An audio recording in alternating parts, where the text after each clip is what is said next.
Olá pessoal, tudo bem? Estamos iniciando mais um podcast Angelim e hoje, de uma forma muito especial, estamos recebendo um convidado que vai trazer algo para impactar e abençoar as nossas vidas. Quero falar hoje com o pastor Josuel Moreira, que além de pastor da Rede Gaditas na Igreja Batista do Angelim, ele é capelão, é casado com a pastora Silma e pai de 3 filhos, o Tiago, Mateus e Emily. Bem-vindo ao podcast Angelim, pastor Josuel Moreira.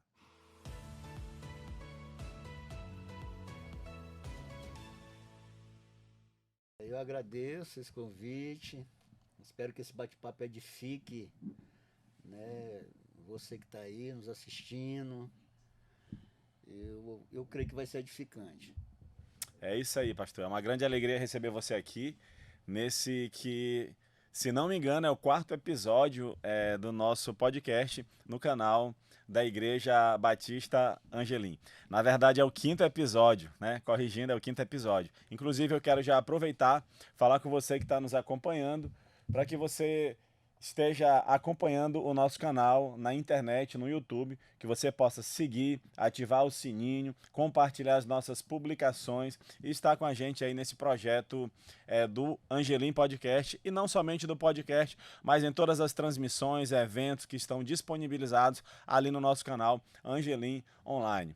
Pastor Josué, sem mais delongas, eu já quero começar esse bate-papo aqui falando a respeito do teu testemunho de conversão.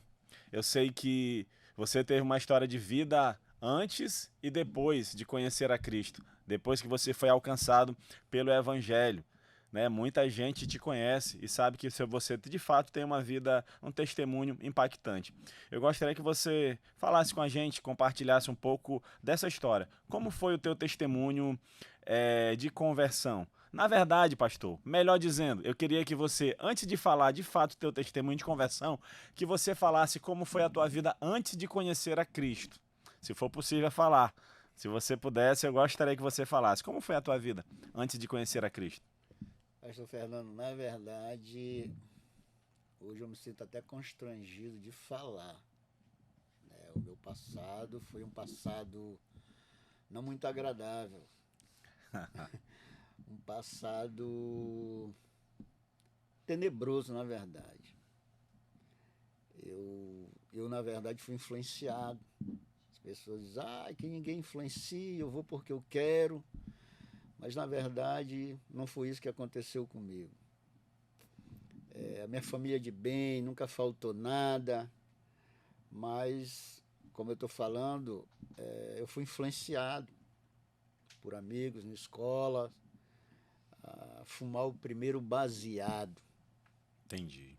Fumei o primeiro baseado, resisti algumas vezes, né, temendo o pai, temendo a minha mãe. No caso, então, isso mais em meados da adolescência, né, pastor? Na época da escola, né? Isso. Sim. Os meus pais muito radicais, então eu temi os primeiros momentos, fumar um cigarro, fumar um baseado. Mas eu fui influenciado, experimentei. É como todo mundo diz, um abismo vai puxando outro abismo, e acabei me aprofundando. E cheguei até a criminalidade, usei todo tipo de droga, comecei a roubar, praticar furtos, entrei em quadrilhas, e aí isso só foi piorando a minha situação e a minha família sofrendo cada vez mais. Né? Hoje eu tenho até vergonha de falar isso, na verdade foi um triste muito, na minha vida. Eu era um cara de bem, normal, estudava, trabalhava, mas acabei sendo influenciado. Na verdade fui encantado primeiramente pela droga e em seguida acabei me aprofundando, indo mais além, porque comecei a desejar a minha primeira arma, né? E ter uma roupa de marca, um perfume top, né? Sim. E a minha família não iria me dar isso, então eu acabei buscando isso. E eu acredito que eu fui assim tão influenciado e ao mesmo tempo, né, fui ficando cego para essa situação. E na verdade, lá na frente fui entender que tudo aquilo não passava de uma fantasia. Então Entendi. eu mergulhei de cabeça na criminalidade, cheguei a ser preso, a ser condenado, fui alvejado por um tiro em assalto. Isso me fragilizou, mas me tornou um homem mais rebelde, né, mais frio, mais calculista, ao ponto de querer me vingar a todo tempo, de querer até mesmo confrontar minha família, meus pais, e dizer que eu queria ser um homicida, eu queria ganhar dinheiro para matar as pessoas. E era uma briga constante com meu pai, Sim. principalmente. Eles sofreram demais, eu não ligava para isso naquela época. Essa fase da tua vida demorou quanto tempo, mais ou menos? Quantos anos? Mais de 17 anos. Sim. Foram nessa faixa entre 18 e 19 anos no crime. Quer dizer que começou com uma influência, né, de colegas, de amigos, foi aumentando o nível da intensidade, no sentido de querer ter aquilo que talvez a família não podia oferecer, né? Depois outros prazeres que foi experimentando e como você falou, né? E a palavra fala a respeito disso, um abismo foi puxando outro Puxando abismo, outra né? coisa. Até que a situação de fato foi ficando cada vez mais grave, né? Cada vez mais grave, ao mesmo tempo a gente acaba se apoderando, né, das armas, dos cabeças do crime, e acaba ficando amarrado, na verdade. Não pode nem sair depois que você entra, é muito difícil Entendi. sair, era o meu caso, e a minha família codependente de tudo isso, sofrendo, e eu não ligava para isso. O meu pai chegava a me dizer que eu estava fazendo a família sofrer, como era que eu não enxergava isso. E a gente percebe na Bíblia, né, 2 Coríntios 4,4 diz que o Deus desse século cegou o entendimento do Verdade. incrédulo. Eu não conseguia perceber, eu confrontava ele dizendo, eu estou vendo, olha aqui como meus olhos estão abertos. Mas era uma cegueira espiritual. Entendi. E a minha família já era evangélica na época. Uhum. Né? Minha mãe, meu pai, era da Assembleia de Deus, eles eram evangélicos. E eu tinha raiva de crente, né? Ao ponto, pastor Fernando, de dar tiro na porta da igreja para ver as irmãs correndo. Na verdade, elas estavam ali orando por mim, fazendo campanha com a minha mãe, mas mesmo assim eu achava que todo mundo falava mal de mim, que eram tudo fofoqueiro e que tinha coisa que eles contavam realmente Sim. que não tinha nada a ver comigo, e a minha família acabava sofrendo isso, me trazia Entendi. desgosto, raiva, ira. E às vezes eu ia cometer um delito, eu entrava dentro da igreja para receber uma oração das irmãs, Uhum. para que nada me acontecesse, para ver o nível Uhum. Da que cegueira, né? estava da cegueira. Mas isso foi se aprofundando e a coisa foi ficando mais séria. A minha família sofrendo cada vez mais, né? E E é isso aí, né? Chegou a cumprir pena também, pastor? cheguei a cumprir Entendi. Respondeu à justiça, né?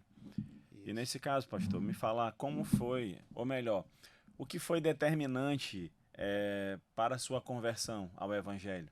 O que que despertou? Qual foi o fato assim que te levou a Cristo?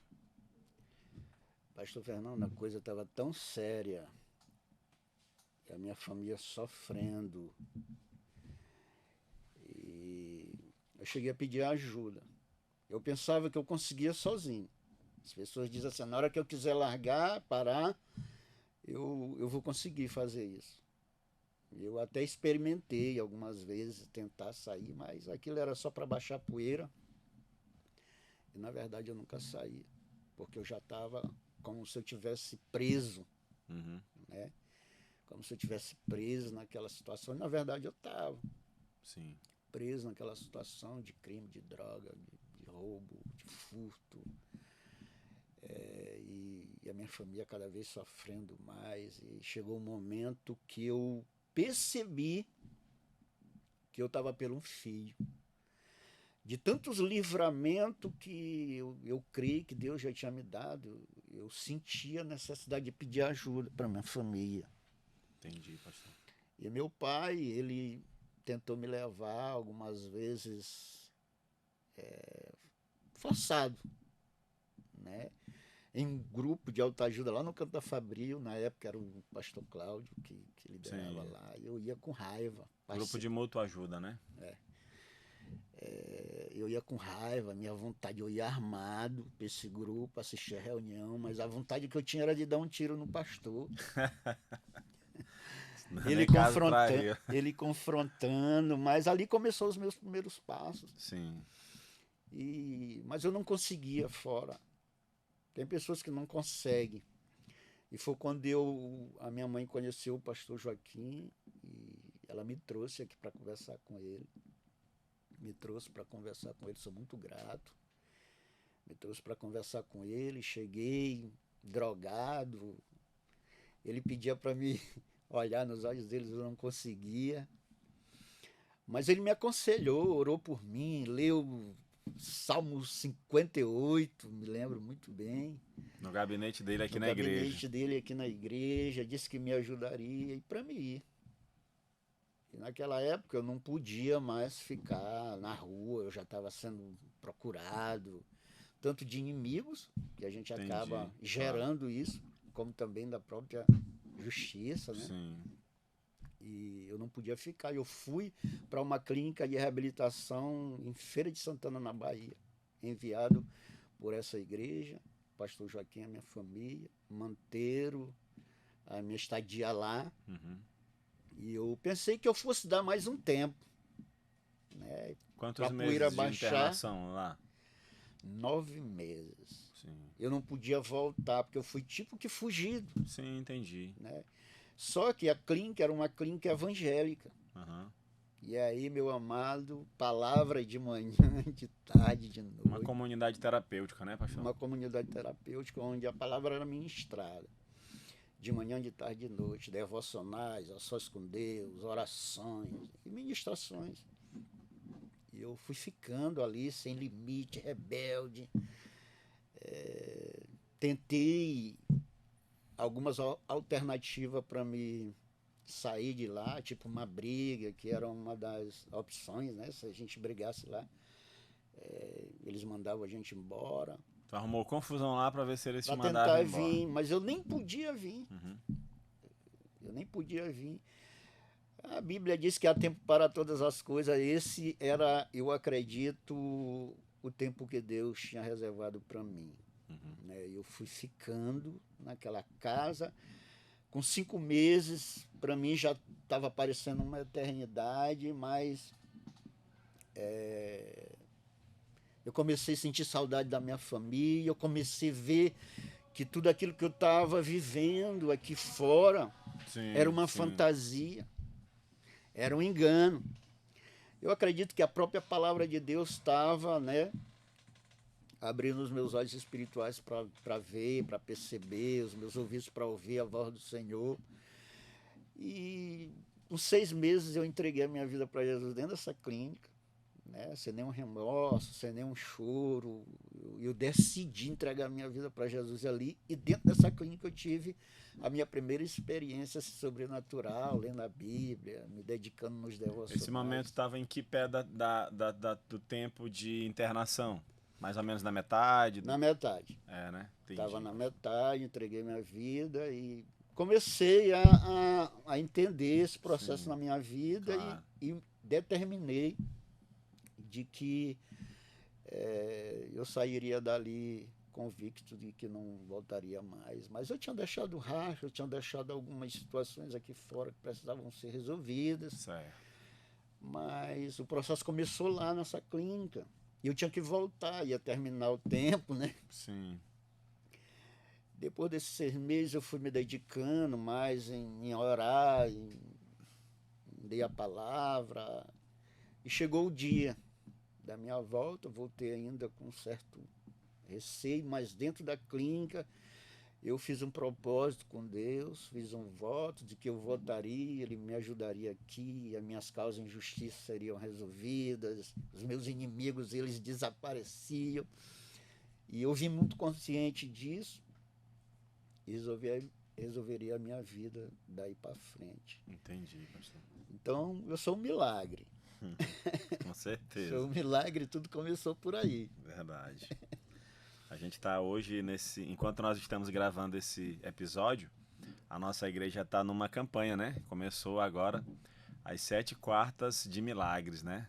E de fato, nós podemos constatar que Deus ainda opera milagres, né? Ele fez no passado, faz no presente e sempre vai fazer. E você é uma prova viva disso. Mas eu queria te perguntar também, pastor, que na verdade que você falasse um pouco sobre os impactos que essa decisão causou na tua vida, né? O fato, primeiro, você viveu uma vida totalmente perdida, mergulhado nesse mundo, né, de pecado. Depois você teve essa experiência com Cristo ali nessa clínica, nessa comunidade terapêutica e voltou, né, aqui para São Luís, para o seio da tua família. E aí eu queria saber qual foi o impacto que o evangelho, né, que essa tua decisão, melhor dizendo, causou na tua vida, mas também na vida das pessoas que convivem de perto contigo, né, a tua família. Poxa, Fernando, foi um impacto assim sobrenatural. Até porque a comunidade já me conhecia, né? Sim. Sabia que eu não era uma peça boa. Então, para todo mundo foi um impacto. Meu pai ainda ficou assim com um pouco de receio de eu sair, né? Mas eu estava bem convicto do que eu queria, eu vim decidido, né, a não voltar mais para essa vida. E foi um impacto na minha família, na comunidade na época, né? Minha família, a maioria se converteu, acho que tem bem pouco ainda que estão vindo para a igreja, tem aquela resistência, mas já são crente e nem sabe. Entendi. Pouquíssimo. Aconteceu o fato de pessoas duvidarem, pessoas que conviveram contigo, que conheceram teu passado e achar, não, isso aí talvez não vai durar muito tempo, isso aí é só fogo de palha e tal. Teve essa questão também? Houve essa realidade, mas eu mostrei para mim mesmo. Sim. Não para ninguém, que é o mais importante, mesmo, né? Que Deus tinha mudado a minha história. Glória a Deus, aleluia. Eu, na verdade, fiquei um pouco ainda, né, com o pé atrás de sair, para testemunhar, falar de Deus para alguém. Alguém ainda me olhou, né, no canto e zombou. Eu com a minha Bíblia vindo para a igreja, já me chamava para usar, ou então dizia, lá vai o pastor. E já estava profetizando. E aí, irmão? Entendi. Mas com certo tempo, Deus foi me capacitando, né? Foi me dando mais coragem, eu fui tendo mais habilidade, as coisas. Deus foi tremendo comigo, vencendo até hoje, porque tinha deixado inimigo, causa na justiça. Isso tudo Deus foi, né, abrindo assim as portas, os caminhos, tudo foram sendo resolvido. Não me apresentei, não deu em nada, mas foi um impacto, né? Começou uma célula lá na minha casa logo, né? Que legal. A minha mãe e meu pai queriam me envolver com as coisas de Deus. Eu decidi vir para a igreja, que no início me ajudou, né? Eles ainda eram da Assembleia de Deus. Sim. Eu tentei ir, mas não me achei, na verdade. Sim. E o meu coração muito grato pelo pastor Joaquim, que tinha me ajudado. E eu vim para a IBA. E a IBA trabalha com as células. Aí abriu-se uma célula lá em casa. Em pouco tempo estava aparecendo uma igreja, todo mundo queria me ver, sabia o que tinha acontecido comigo, então foi revolucionário. Olha só que coisa legal. E a gente observa todo esse processo, né, que veio lá de trás, que a gente vem conversando desde o início desse bate-papo, e hoje você é um pastor aqui na casa, né, faz parte da equipe principal da liderança da igreja Angelim, né? Pastor de uma rede de pastoreio com muitas células, discípulos, né, que estão debaixo do teu cuidado, né? Também tem esse trabalho voltado para pessoas que passaram por aquilo que você já passou, né? Também eu sei que você faz esse trabalho, né, nesse sentido de auxiliar, de dar um suporte para famílias que passam por esse tipo de situação. mas eu queria saber, na verdade, como foi o teu processo em relação ao chamado ministerial, né? Hoje você é um pastor, como foi que se deu, né? Você falou que depois de todo esse processo da conversão e quando voltou da clínica, com algum tempo depois, uma célula foi aberta na sua casa, né? E essa célula, que era um pequeno grupo de pessoas, passou então a ser uma grande reunião de muitas pessoas, talvez até curiosos, né? Mas que foram atraídos, né, para a presença de Deus através do teu testemunho. Então me diz aí como foi que se deu o teu chamado, né? Esse processo do teu chamado pastoral, digamos assim. Pastor Fernando, eu louvo a Deus pela igreja que a gente congrega, né? Que a gente é hoje, porque ela tem toda uma estrutura. Sim. Né? Só não cresce quem não quer. É verdade. O pastor Joaquim fala. Eu vim decidido e eu queria, né, que Deus me abençoasse. Né? Eu queria caminhar nessa direção. Porque quando o cara está no mundo, ele já é um líder. É verdade. Né? Ele já é um líder, ele já domina alguma área. Então, eu acho que eu já tinha isso em mim. Sim. Tudo começou lá atrás, pela visão, né, da igreja, Claro. visão da igreja. Eu comecei a fazer escola de fundamento. Sim. Fiz a minha escola de fundamento. Sim. Depois fiz minha escola de Que na líder. época era o curso das águas, né? Era. Que eram os primeiros passos. Aí Escola fiz de líderes. escola de líder, escola de ministério, 2 anos Sim, e meio, né? sim. Gente, Que era, inclusive o senhor foi até meu professor. que era o seminário, né? Era o curso de teologia da nossa igreja, Que né? é hoje, é Que isso. hoje é o Angelim College, mas que começou com escola de ministérios. Então começou. Olha só que legal, eu nem lembrava que eu tinha sido teu professor, né? Foi meu professor. Nessa sala aí, nessa turma, né? Justamente. Enfim. E aí foi, né? Então eu fui caminhando. Foi buscando, né? Foi buscando Fui buscando. aprofundar no conhecimento, se envolver na visão da igreja, né? Isso. E é interessante que daquela célula a coisa veio numa proporção tão grande, porque todo mundo queria saber o que tinha acontecido comigo. E eu fiquei muito sensível, pastor, pelas almas, de querer ajudar alguém que estava na escória. Sim. Né? Que a sociedade, né, ela discrimina, ela rejeita. E eu achei que eu poderia ser uma peça fundamental para ajudar alguém a se sair de lá. É verdade. E tudo começou por essa célula. Sim. Né? O início, eu aprofundei aqui na igreja, busquei conhecer, participei das escolas, né? E aí abri a minha célula lá em casa. E aí foi crescendo, né? Foi crescendo. Foi multiplicando, foi se tornando discipulador, depois um líder de geração e tal. Todo esse E processo todo esse natural dentro da visão da estrutura dentro da visão da igreja. da nossa igreja, né?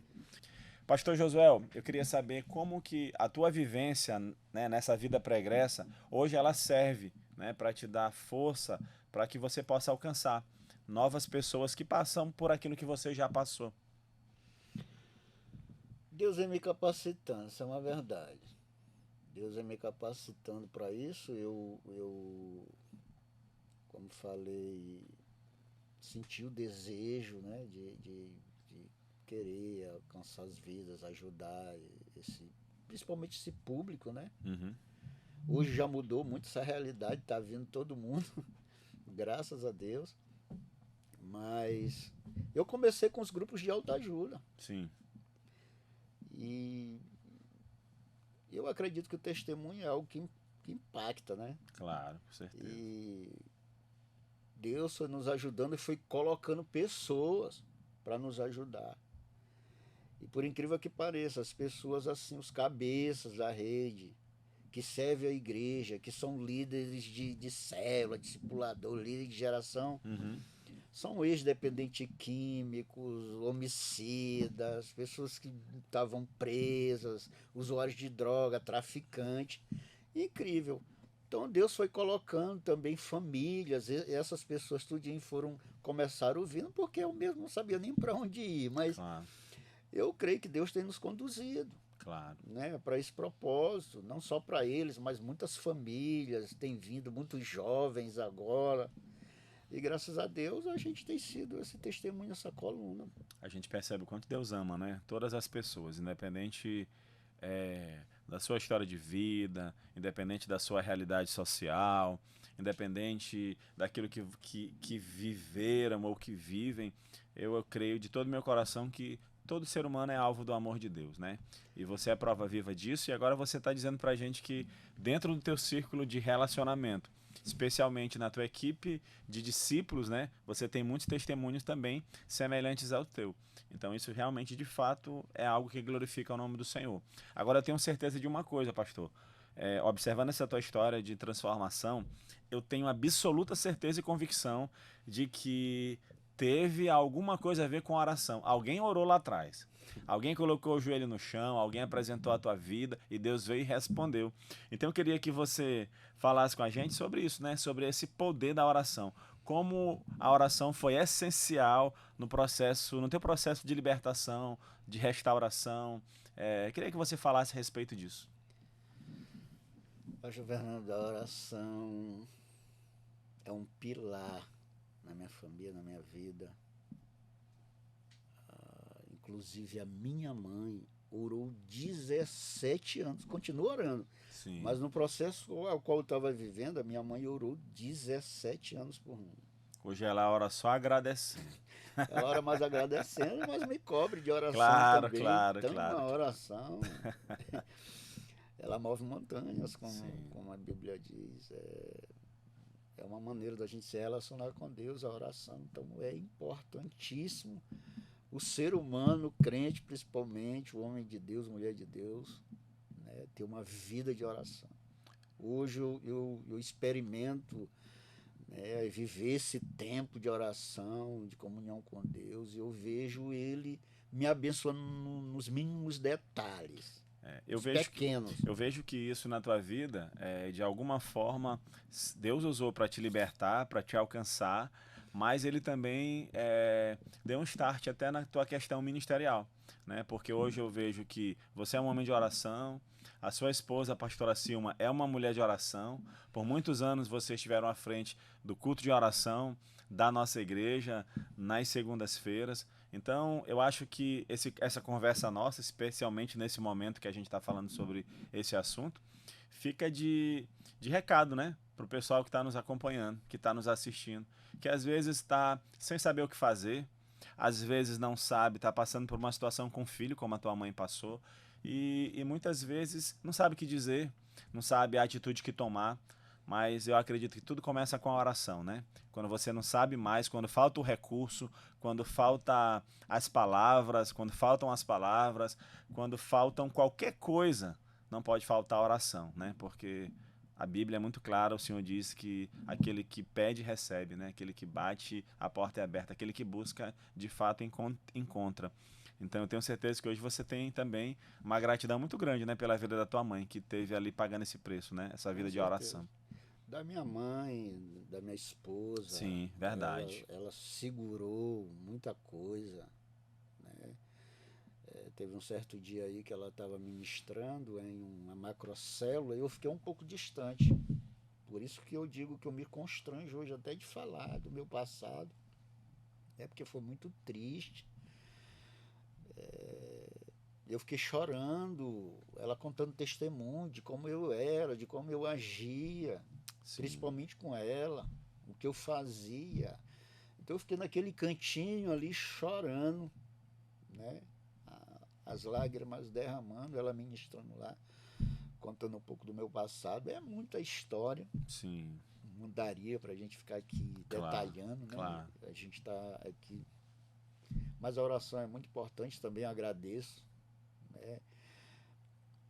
Muitas igrejas oraram por mim, muitas pessoas, muitas irmãs. Mamãe fazia campanha de oração, ela buscava muito isso. Ela é uma mulher de oração. Sim. Ela buscava ajuda de todos os lados, porque não sabia lidar, né? Não sabia falar comigo, não sabia o porquê eu tinha, né, mergulhado de cabeça numa situação como essa. Então, sim, ela cria em Jesus, ela tinha fé, então ela orou, mas olha o tempo, 17 anos. Mas eu estou aqui para a honra e glória do Senhor Jesus. Amém. Glória a Deus. Pastor Josuel, eu sei que o nosso público, né, o pessoal que nos acompanha, ele é muito diversificado, né? Nós temos pessoas de todas as faixas etárias, senhores, senhoras, né, homens, mulheres, pessoas de perto, pessoas de longe, né? A internet, nós sabemos que ela não tem fronteiras, ela chega em lugares muito distantes, mas pelo fato de você ter entrado nesse mundo do passado, na adolescência, na juventude, e graças a Deus, Deus te resgatou, né? Você saiu dessa vida e hoje tem uma vida totalmente transformada. Eu queria que você, olhando para aquela câmera ali, você deixasse um conselho para os jovens, especialmente para os jovens, né?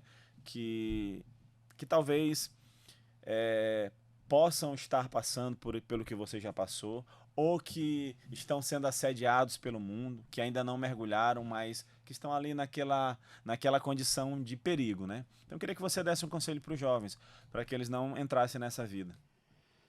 Jovem, seja inteligente, sábio.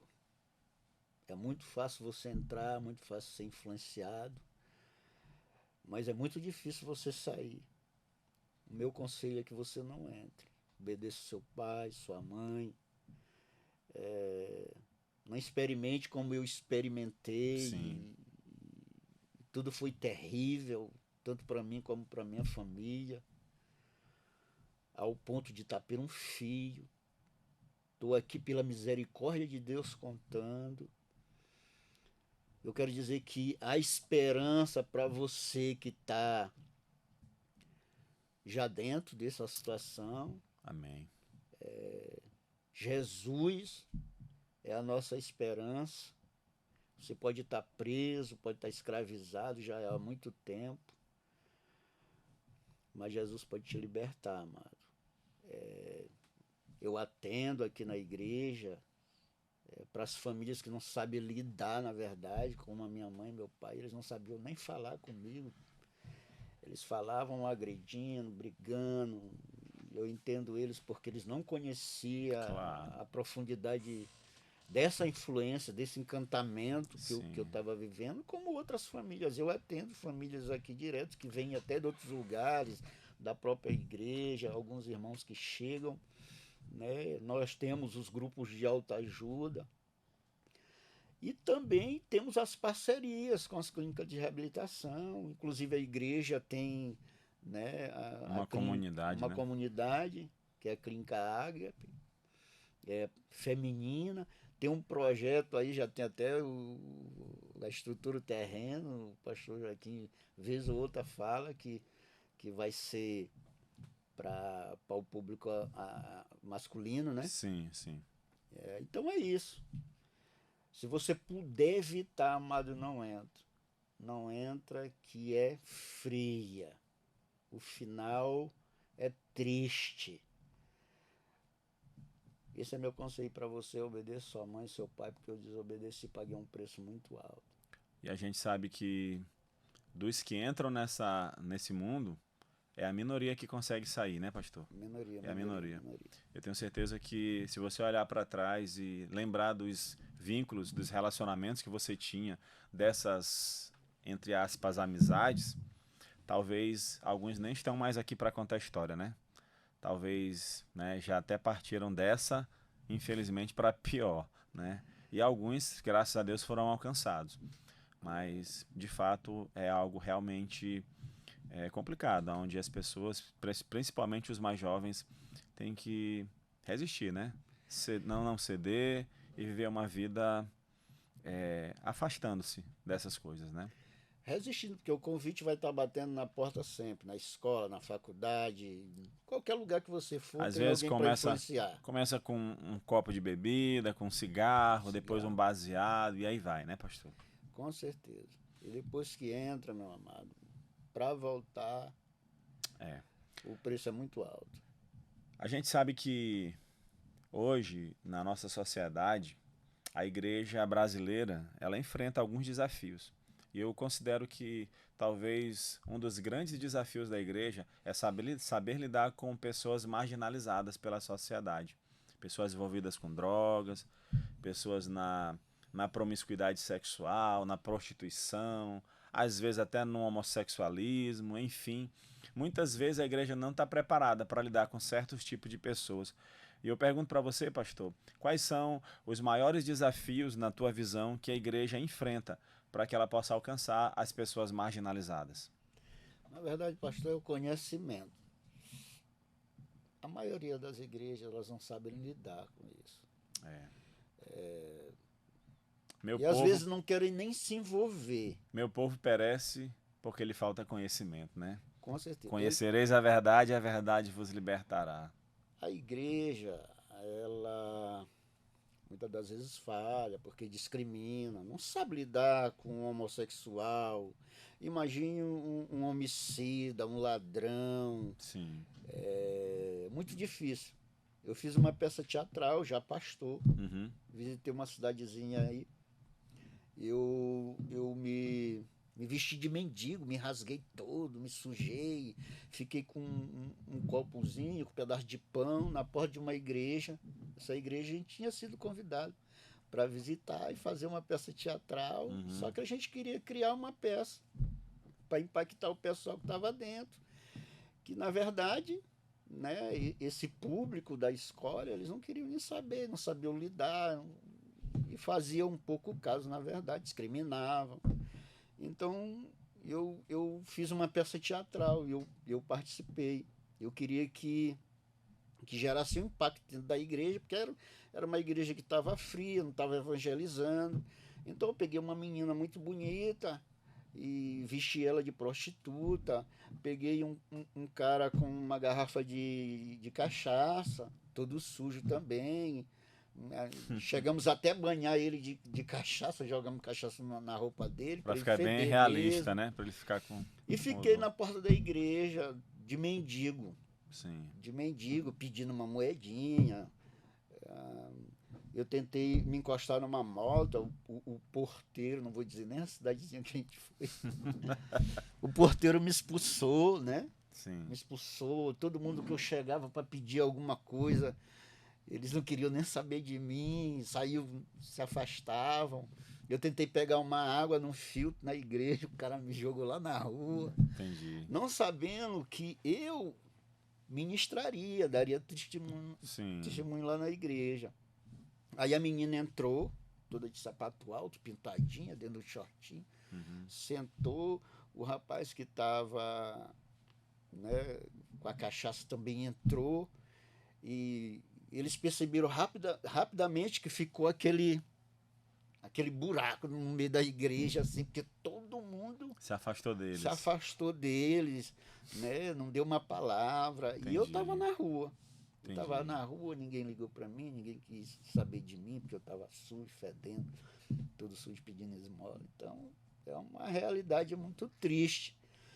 E o pastor falando lá na frente, eu gritei lá na porta que eu queria uma oportunidade. Aí ele perguntou para a igreja se poderia dar, todo mundo calou, mas mesmo assim ele me chamou. E aí, naturalmente estava combinado com ele, né? Ele tava era o único combinado que com sabia, né? Ele era o único que sabia da igreja, porque Olha a só. gente fez isso para dar um impacto na igreja, que estava, né, engessada, muito fria, Sim. para ver se eles olhavam pelo menos para isso. Eles deveriam nos evangelizar, nos dar uma palavra, mas houve, né, um certo receio ali, ficaram Entendi. com medo e tal. Então a igreja ela não está preparada para esse tipo de pessoa, porque existe uma outra igreja que está fora da igreja, Sim. né? E que eles não vêm na igreja. Entendi. Eles não vêm na igreja porque existe isso, e às vezes eles não podem nem sair daquela vida. Se a gente não for lá evangelizar eles, infelizmente, eles não serão um ganho para Jesus. Sim. Eles não serão um ganho.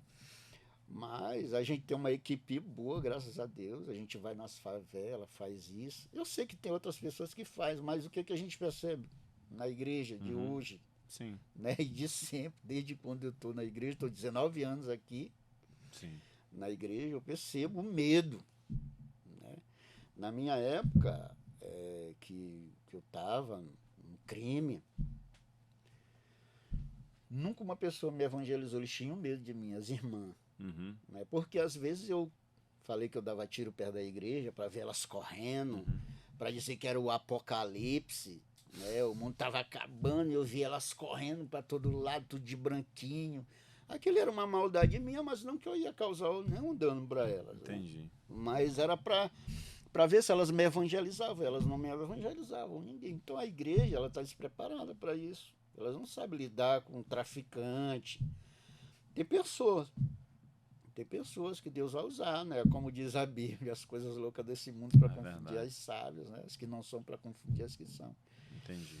Então, eu acho que a igreja ela deve buscar conhecimento, saber, Entendi, pastor. né? Para poder lidar com esse, porque é vida, É verdade. é verdade. vida. Eu tenho um exemplo muito grande, não, né, querendo encher a bola, de como eu disse, que eu tenho líderes que servem aí, que são líderes de geração, que tem uma geração imensa, Sim. né? Tem uma geração imensa. E ele era traficante, era ladrão, aterrorizava, era expulso de todas as escolas. Entendi. Tremendo isso. Quando alguém, né, conhece a realidade desse povo e tenta fazer alguma coisa por eles. Pastor Josuel, a gente está chegando ao final do nosso bate-papo, mas eu gostaria de perguntar para ti qual a tua visão para o futuro. Melhor dizendo, eu poderia te perguntar qual seria o teu sonho. Qual seria o teu sonho para essa geração? Hoje você é pai de 3 filhos, né? Você tem muitos discípulos, você conhece muito bem a realidade que nós nos encontramos, a nossa sociedade atual. E qual é o teu sonho para essa geração que está aí, né? Na verdade, pastor Fernando, eu pretendo deixar um legado, uma marca, né? Amém, pastor. De que a esperança para uma pessoa que está no fundo do poço, para um pai de família, a nossa esperança é Jesus Cristo. Sim. Não tem como não ser. O que eu creio, eu quero viver os sonhos de Deus, na verdade. Eu creio, tenho convicção nisso, que a obra que ele começou na minha vida, ele vai Amém. terminar. Amém.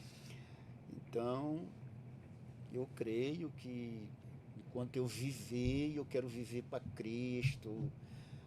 A gente sabe que a nossa igreja, todo sonho que a gente tem, ou alguma estratégia, ou alguma coisa, a gente compartilha com o pastor, claro. né?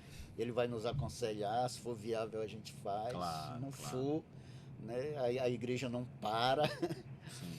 Então a gente está aqui para servir, Verdade. aqui para servir, né? E eu creio que Deus vai cumprir o propósito dele na minha vida. Amém, pastor. E é isso.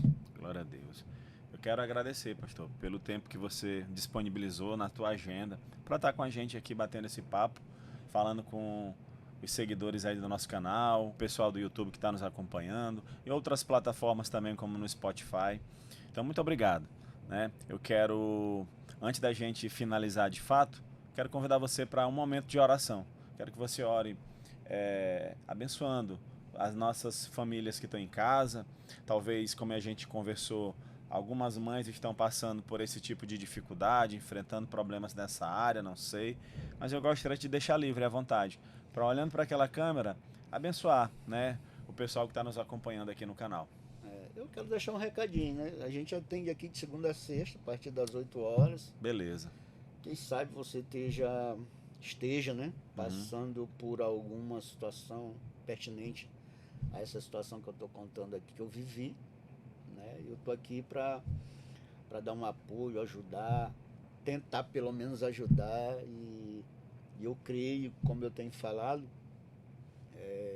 alguém pode estar preso, estar escravizado, mas Jesus tem o poder para libertar. Amém. Ele é fiel, amém? Glória a Deus. Um dia eu estava preso, um dia eu estava escravo, mas Jesus Cristo me libertou, amém? Eu quero orar abençoando as famílias. Amém, Pai, eu pastor. quero te louvar nessa hora, te agradecer por esse tempo, te agradecer por cada família que está nesse momento nos ouvindo, pedir que a tua graça, a tua bondade, a tua misericórdia alcance cada família, cada coração. Gere, Senhor, obediência sobre os jovens, temor. Sim, meu Deus. Que eles possam, no nome de Jesus, obedecer os pais, e evitar, resistir toda a cilada do inimigo. Em nome de Jesus. Eu te agradeço, Jesus amado, por esse momento e peço que o Senhor continue nos abençoando, abençoando cada família, no nome de Jesus. Amém. Amém. Deus abençoe. Glória a Deus. Então assim a gente finaliza mais um podcast Angelim. Reforço o convite para você que ainda não nos segue, está seguindo o nosso canal no YouTube e também no Spotify. Um abraço, que Deus abençoe, até a próxima, em nome de Jesus.